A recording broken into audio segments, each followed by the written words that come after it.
Што ќе открие анкетната комисија за случајот онкологија или повторно ќе се сведе на она ако сакаш нешто да заташкаш, формирај комисија. За овие теми разговараме со претседателката Рашела Мизраки. Господио Мизраки, добре дојдовте во студиото на Република. Благодарам на поканата. Така, работите веќе подолго време со комисијата. Кажете ми што откривте до сега? Комисијата функционира веќе 3 недели. Еве за гледачите да биде појасно дека од моментот на настанување на комисијата требаше да се изготви деловник, да има координација на самата комисија, па да се сформираат тие листи на сведоци или експерти кои што ќе бидат повикани. Време трајањето за свикување на сведоци или експерти е некаде околу 4 недели и ќе заврши заклучно 3 ноември, доколку комисијата нема потреба да повика уште некој дополнителен сведок кој што би се појавил на распитот. Па видете, нема се уште заклучоци официјални за кои што можам да коментирам, меѓутоа можам да ви кажам за своето лично видување и моето мислење за она што се случува. Значи први имавме беа повикани министрите, односно екс-министрите и моменталниот министер за здравство, од кои што сите дадоа своја одредена изјава, секоја беше во насока дека сакаат да допринесат во расчистување на овој случај, освен еден, тоа е министерот Венко Филипче, кој што е баш актуелен министер во периодот во кој што настанува набавката и извештајот за биолошката терапија на Универзитетската клиника за радиотерапија и онкологија, а неговите одговори беа воглавно сумирани во една реченица: не се сеќавам или не знам.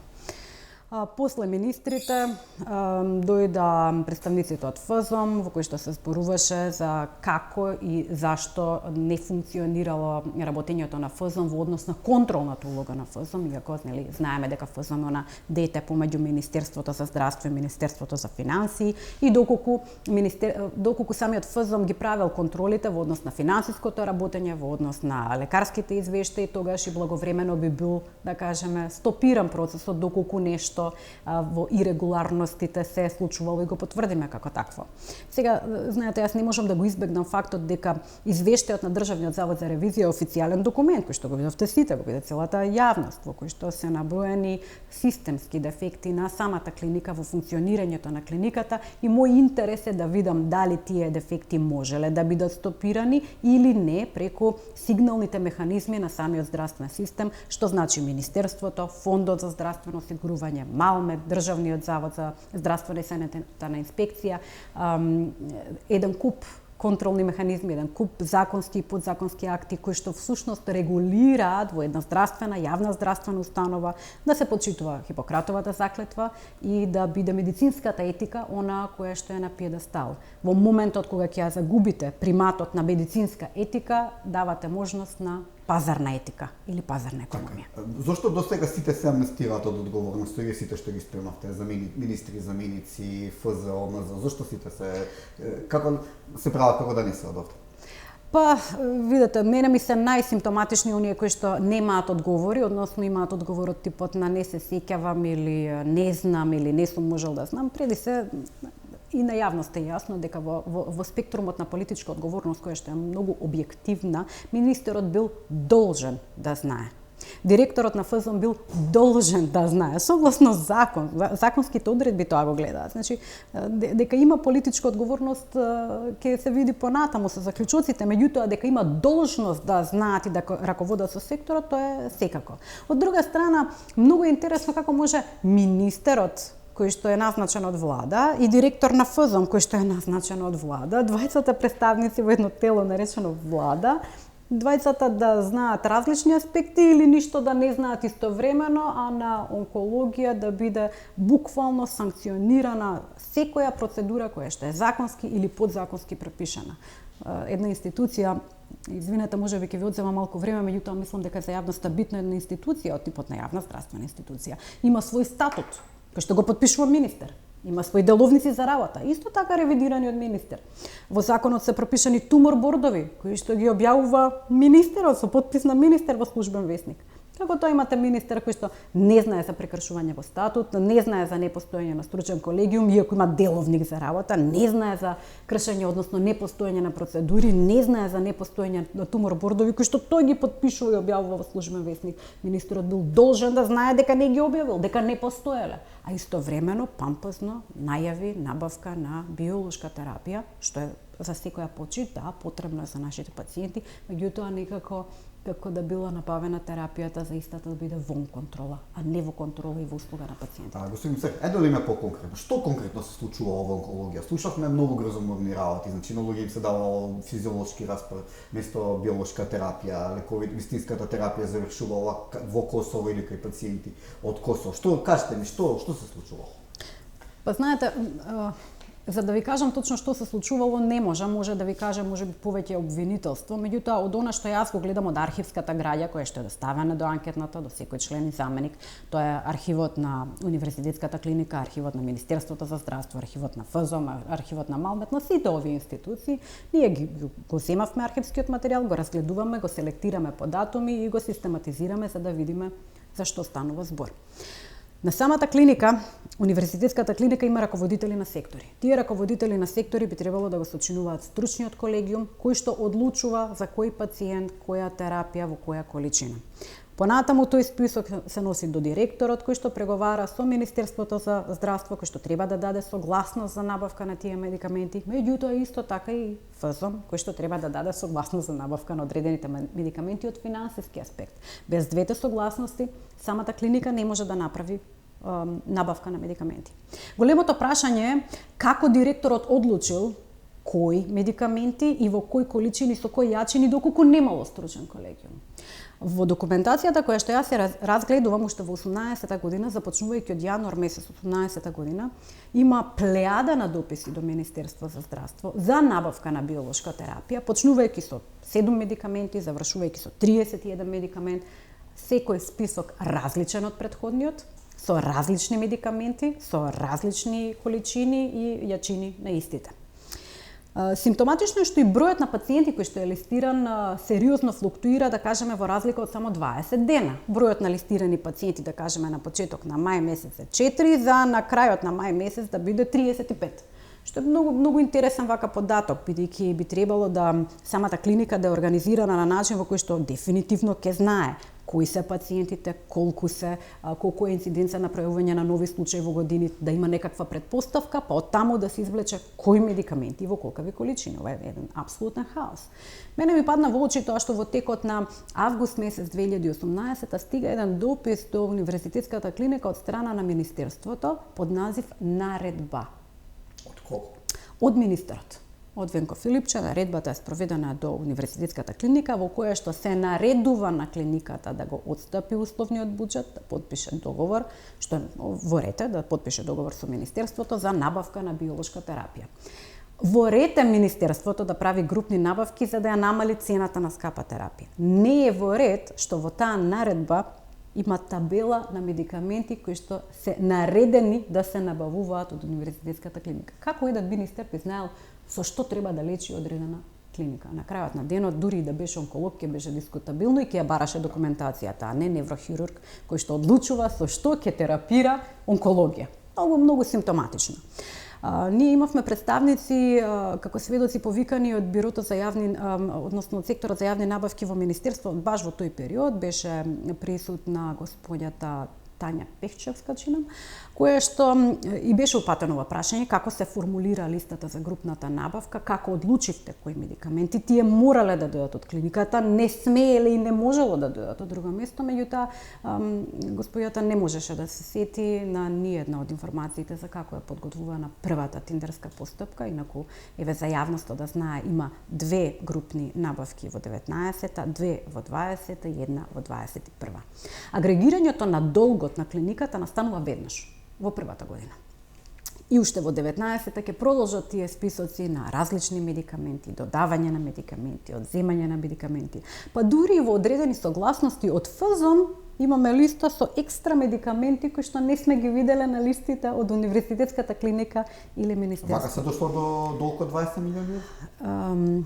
Со непланско работење дефинитивно се дошло, меѓутоа исто така кога немате стручен колегиум, кога немате тумор бордови.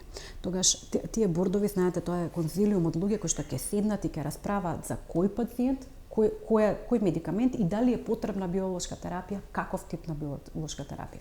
Ако го нема тумор бордов, кој одлучувал како се одлучувало за дисперзија на медикаментите. Тоа е големо прашање на кое што сметам дека онкологија кога ќе дојдат да сведочат, ќе дојде и господинот Нина Васев, дека ќе дадат своји одговори зошто тоа така се случувало и како е возможно, бидејќи тоа е директно прекршување на Законот за здравствена заштита. Финаликува ли се ова на злословничко здружување? Па видете, не е мое да констатирам ништо, анкетната комисија утврдува политичка одговорност, меѓутоа да, бидејќи сме уставна творевина, би рекла, ние можеме да имаме заклучоци согласно документацијата од кои што може да произлезе нели од политичката одговорност и кривична или граѓанска одговорност. Јас би почекала да имаме заклучоци на анкетната. Лично, како човек, ова за мене како човек, не како пратеник, не како претседател на анкетната, не изгледа надобро. А кажете ми, колка е вината или одговорноста на поранешниот министер Венко Филипче?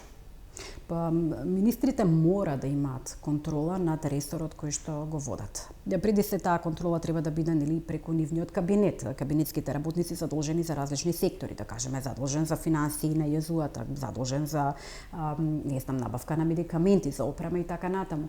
Ние досега по документација не видовме ништо освен централизирано одлучување од министер. Апропо истото на онкологија, централизирано одлучување, бидејќи и за таа биолошка терапија, доделувањето на биолошка терапија, односно селекцијата, кој ќе ја добие, а кој не ја добива, било централизирано и целосно зависно од потписот на директорот. Значи, не лекарот кој што ве лекува, туку директорот дава амин дали некој пациент ќе добие или нема да добие терапија. Значи, Филипче Семова го знаел или да речеме бил упатен?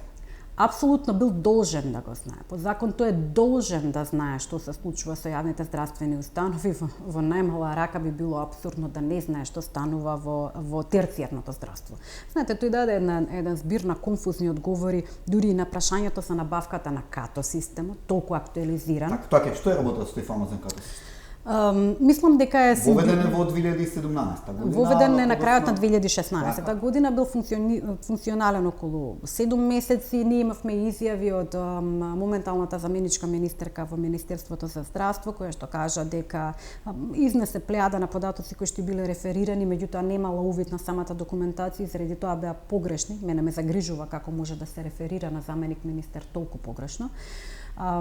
Значи, тој бил ставен во функција кон крајот на 16-тата, траело околу 6 до 7 месеци функционирањето на КАТО системот. Треба да се објасни зашто е исклучен, бидејќи исклучување на апаратура во јавна здравствена установа на некој апарат кој што го користи, мора да биде информиран министерот не подоцна од 24 часа по исклучување на самиот апарат. Знаете, централизирана е моќта, мора да биде информиран. И во случајот Филипче знаел, не, апсолутно, јас не можам да најдам документ во кој што тој бил известен, меѓутоа можам да најдам документи на управен одбор со кој што заседава, односно за време на владењето на директорот Нино Васев, во кој што во неколку наврати тој вели можеби треба да го пуштиме КАТО системот во функција, да се потрудиме да го пуштиме КАТО системот во функција. Исто така бројот на обучувани лица кои што биле чином 12 сестри, не беше коректен податокот изнесен од заменичката дека немало персонал, како да се бараат изговори зошто КАТО не би функционирал. КАТО е контролен механизам со баркодирање на медикаменти, со што би имале следење на медикаментот во рамки на клиниката. Оној амбиент создаден од директорот на клиниката е амбиент во кој што вие немате следство. Значи имате велодрогерија, доставува медикамент и од тука што се случува со медикаментот, дали завршува кај одреден пациент, дали кај друг пациент, не се знае.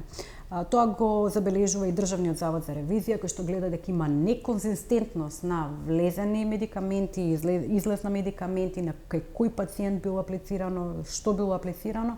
Во архивската граѓа уште во 2018 година и предпоставувам таму е оној разговор за неформалната федерација со Косово, па медикаментозно третирање на косовски државјани. Да, има 2 дописи. Можно е патот да води до таму?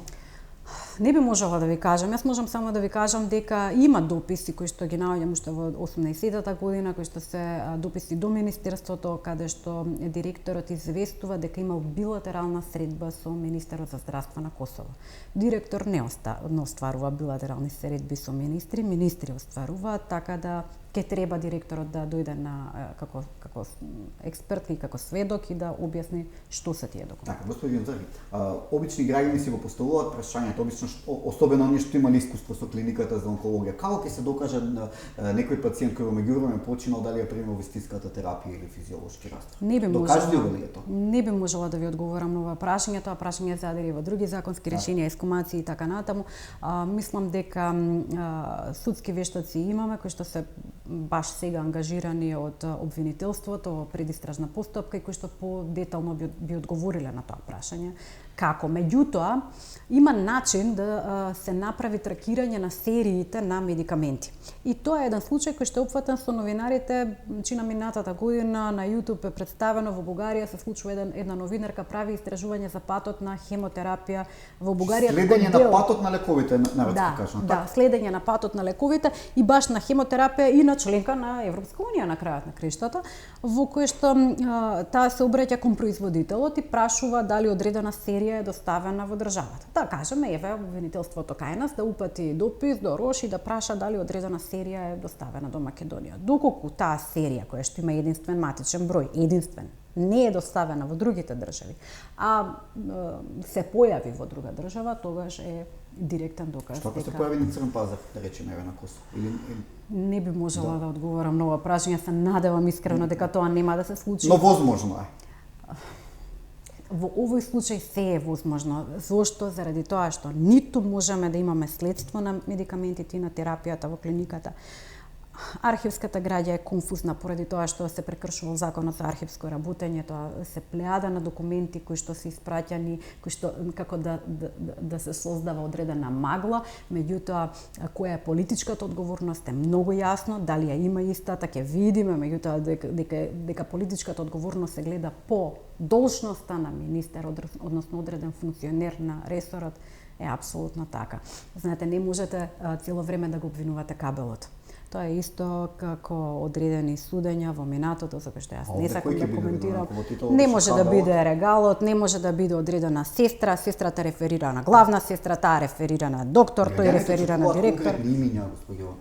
Тоа е работа. Апсолутно, меѓутоа се до завршетокот на анкетната јас не би реферувала со име. Така, и за крај да ве прашаме, рековте дека сте при крај. Што ќе направите? Ќе се повлечете, ќе изготвите заклучоци, извештај, како оди процедурата? Да, на крајот се изготвуваат заклучоци кои што одат во неколку насоки. Прве законски измени кои што би го подобриле системското функционирање. Од една страна, да, јас гледам и можност за унапредување на законските решенија, меѓутоа, еве и за јавноста да кажам, во овој случај се прекршени сите законски решенија, сите закони за кои што всушност афектираат здравствен систем. Нема ни еден закон кој што не било сакатен. Буквално се случува незаконски баш и бозук. Се е во закон.